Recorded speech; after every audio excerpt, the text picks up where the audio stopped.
Many people are looking at how do I produce a life worth living and retirement with heaven. And it doesn't matter what nationality you are, what race of your background, or what gender you proclaim to be, it's all about how do I make a living. Making a living is about producing retirement income. It's really about producing daily life revenue, but at the same time, we have to make a life that's enjoyable. We have to be practically working with people that we love. We have to be spending our time with those who adore us, and we openly have to be putting our spirit in a place of such superiority with the God's heavenly help that we know that the people in our lives are not out to harm us. That is a really tough problem when we are forced into situations that we don't want to deal with. But sometimes those situations that we feel like we don't want to deal with are precisely what the Lord is wanting us to challenge through to learn many lessons for life. Sometimes the people problems we have were caused totally by our own undoing of those relationships, where we didn't show honor, regard, and love of God to an individual. And then what happens is that particular relationship breaks down. It might be a long-term relationship, it might be a short-term relationship, it might have been something hot and heavy, it might have been something simple in our minds, but sometimes the other side feels differently. We have to look at how do we produce a life worth living.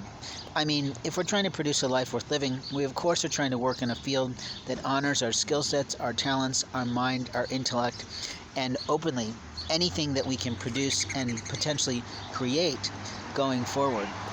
Now, a love dove just came and sat down out on an umbrella where I'm sitting outside to do this recording, so forgive the distraction.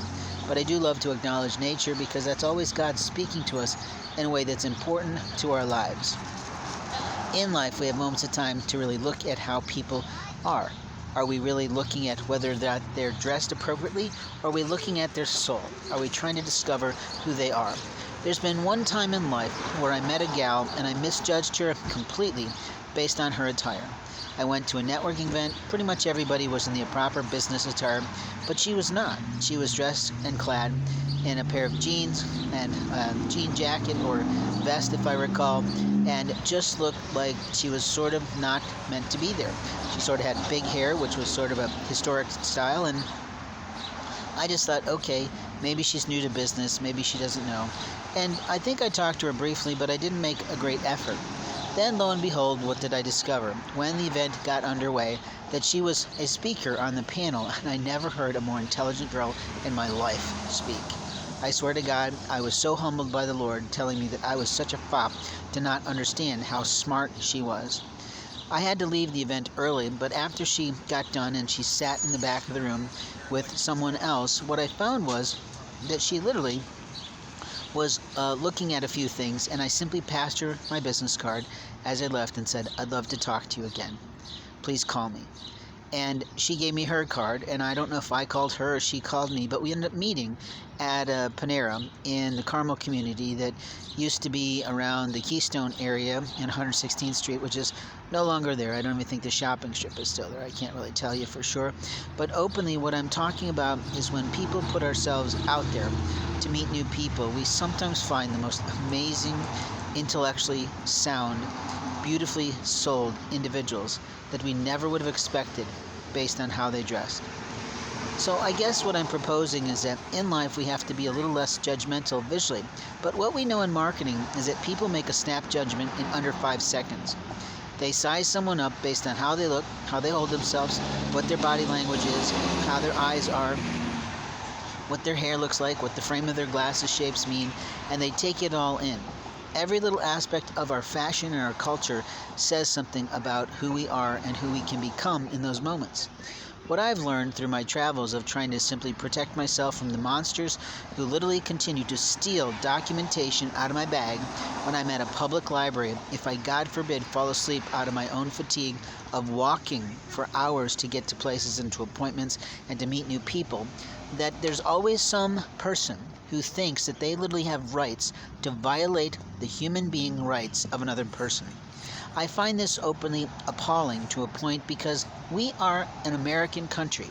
We are a major player in the world today.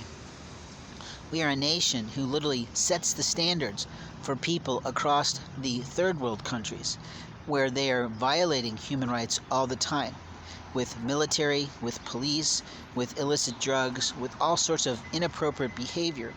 And yet, in our local communities, there seems to be people who think that those international human rights treaties don't apply to us. And I'd like to say, what planet were you born in?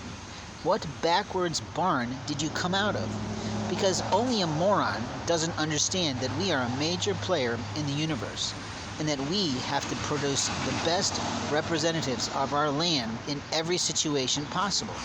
That means that you know what the International Human Rights Treaty talks about. That means that you don't crap on people's personal privacy. You don't open their pocketbooks. You don't stick your hands in their pants. You don't pull on the chains of their wallets of the men who prefer to have a chain to their wallet. I can remember standing in McDonald's a few months ago waiting to buy a breakfast sandwich. And there was a little Hispanic girl who thought she would simply pull my wallet out of my pocket, which I couldn't feel at the time because I was wearing multiple layers to stay warm, and take the chain off my wallet. I believe a Jewish lady behind her saw it and made a comment or took care of it, but the truth is it was outlandish. It's like people don't get people's rights. The problem is highly related to the parenting of that child, but here's another place that it's related to: the training that we receive in our educational systems. You see, in our educational systems, we don't talk enough about constitutional rights. We don't talk enough about what the Constitution means at the appropriate ages and stages. And the truth is, I have been a proponent and a proposer of the fact that if we're going to pay our teachers more, that's lovely. If we're going to make them have a better time management schedule, that's great, because a lot of them don't have enough prep time to do the work that they're doing. But if we're trying to look at how do I handle these situations with children who come from poverty, who don't literally understand that America is not for their taking, that America is a place to work hard, to preside over your own talents, and to literally be paid accordingly to what you're able to achieve through networking, socializing, and predominantly building social groups that allow you to soar. So when I'm talking about this, I don't think we're preparing our children properly for the land. I don't think we're preparing our children properly for the employment world, and I don't really think we're preparing our children well enough to talk about peace, honor, dignity, and regard for all human life. You see, it's those children that become adults who selfishly steal things, who handle and mishandle other people's intellectual property, those gifts from God that are given to scientists and mentalists and musicians and entertainers and those sorts of things. So when we're talking about these things, we're really talking about how are we training our children. You see, even amongst children, they can learn how to parent at an early age. We should be providing parenting classes in elementary school, where the kids have to pretend to be in a relationship, and any style that they choose is okay. If they want to do it with their little buddy friend, that's okay. If they want to do it with their girlfriend, that's okay. If they want to do it in a heterosexual way, that's okay. We shouldn't care about that, because the goal of those lessons is not to teach them about sex that early.